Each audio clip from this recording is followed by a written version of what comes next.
Boa noite a todos, espero que se encontrem bem. Peço à espiritualidade amiga um envolvimento para cada um de nós, para este trabalho de reflexão, para as nossas vidas, para a nossa trajetória nesta esfera terrestre. E enquanto espíritos imperfeitos que possamos aprender um pouco mais, que assim seja.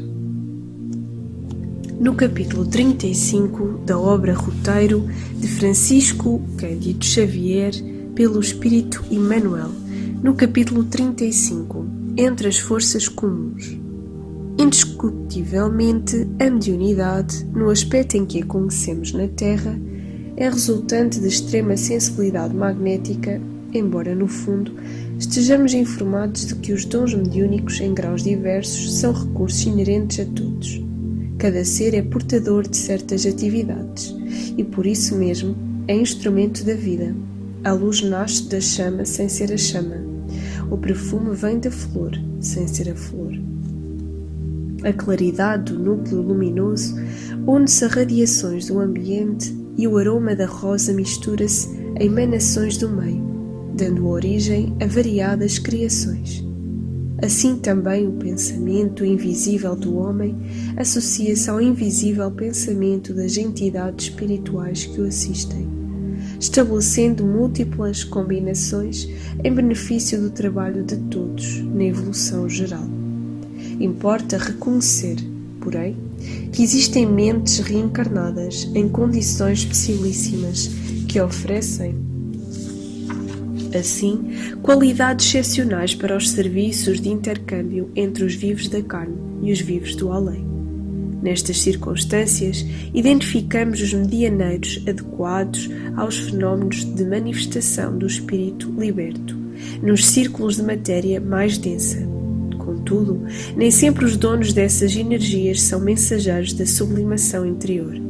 Na extensa comunidade de almas da Terra, avultam, em maioria, as consciências ainda enfermiças, por moralmente endividadas com a lei divina.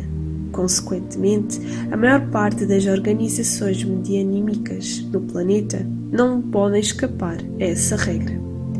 Mais de 2/3 dos médiuns do mundo jazem ainda nas zonas de desequilíbrio espiritual, sintonizados com as inteligências invisíveis que lhes são afins. Reclamam, em razão disso, estudo e boa vontade no serviço do bem, a fim de retomarem a subida harmónica aos cimos da luz, assim como os cooperadores de qualquer instituição respeitável da Terra. Necessitam de exercício constante no trabalho esposado para crescerem na competência e no crédito moral. Ninguém se esqueça de que estamos assimilando incessantemente as energias mentais daqueles com quem nos colocamos em relação. E, além disso, estamos sempre em contacto com o que podemos nomear de geradores específicos de pensamento. Através deles, outras inteligências atuam sobre a nossa. Um livro, um laço afetivo, uma reunião ou uma palestra são os geradores dessa classe. Aquele que lemos, as pessoas que estimamos, as assembleias que contam connosco e aqueles que ouvimos influenciam decisivamente sobre nós. Devemos ajudar a todos, mas precisamos de selecionar os ingredientes da nossa alimentação mais íntima. Certo, não podemos menosprezar o nosso irmão que se arrojou aos despenhadeiros do crime, constituindo simples dever nosso o auxílio objetivo em favor do reajuste e soerguimento dele. Todavia, não podemos absorver-lhe as amarguras e os remorsos que se dirigem à natural extinção. Visitaremos o enfermo, encorajando-o e levantando-lhe o bom ânimo. Contudo, não será aconselhável adquirir-lhe as sensações desequilibrantes que precisam desaparecer, tanto quanto os detritos de casa que nos cabe eliminar.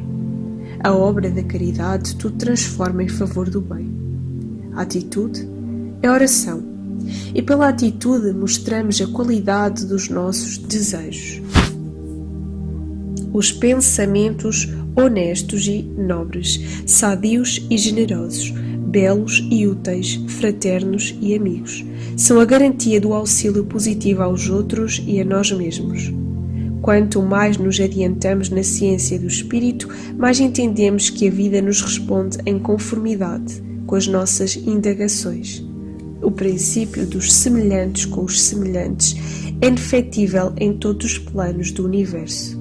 Caminhamos ao encontro de nós mesmos e, por isso, surpreendemos invariavelmente conosco aqueles que sentem com o nosso coração e pensam com a nossa cabeça.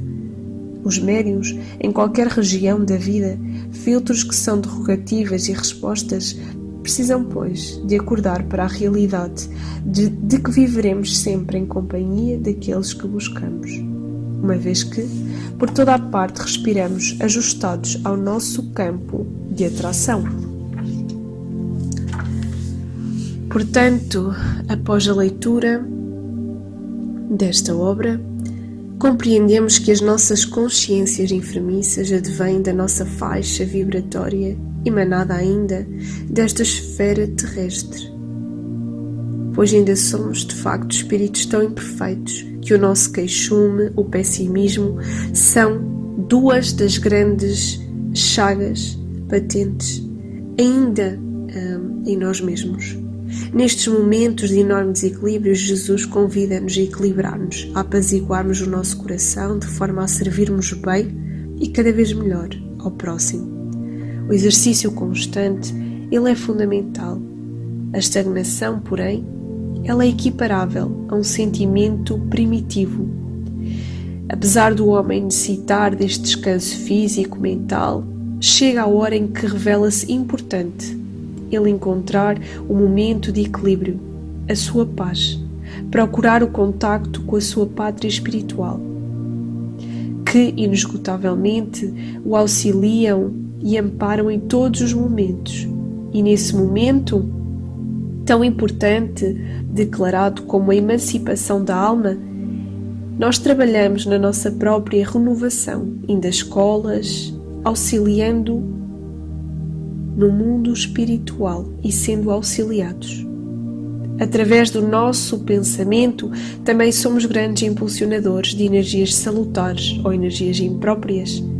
E para isso necessitamos, enquanto médiuns, cada um que somos, de melhorar e de selecionar os locais, as pessoas que atendemos, que visitamos, os lugares que frequentamos, aquilo que escutamos e aqueles que escutamos, pois, inevitavelmente, estes influenciam os nossos comportamentos, a nossa conduta moral. Destaco a mensagem importante que lemos após esta breve reflexão acerca da importância do auxílio desinteressado. Não devemos absorver as amarguras, os remorsos, devemos sim encorajar, levar o bom ânimo, fazer o nosso dever e concluir também o nosso compromisso aqui, neste planeta. Em suma, a mediunidade é um recurso que influencia sempre para o bem, através da caridade e do amor. Somente através da boa vontade se pode trabalhar e aprender incessantemente para servir sem distinção. Mas antes de nos mediunizarmos, necessitamos de amar, de nos amarmos, educarmos-nos, essencialmente, antes de educarmos os outros. Somente assim receberemos ordenações do mais alto e o verdadeiro poder de ajudar estará mais evidente em cada um de nós. Tentando definir a mediunidade, nós podemos ainda interpretá-la como sendo a capacidade de fazer-se intermediário entre pessoas, regiões distintas. O benfeitor espiritual, ele é o mensageiro da perfeição e de beleza, e o homem é o veículo da sua presença e intervenção. Contudo, se o homem está mergulhado no desespero, no desalento, na indisciplina, no abuso, como é que ele pode desempenhar a sua função de refletor dos emissários divinos? O serviço de elevação, este exige, sobretudo, esforço, boa vontade, vigilância e compreensão daquele que o executa. por fim, a bondade e o entendimento para com todos representam o roteiro único para nós crescermos em aprimoramento dos dons psíquicos de que somos portadores.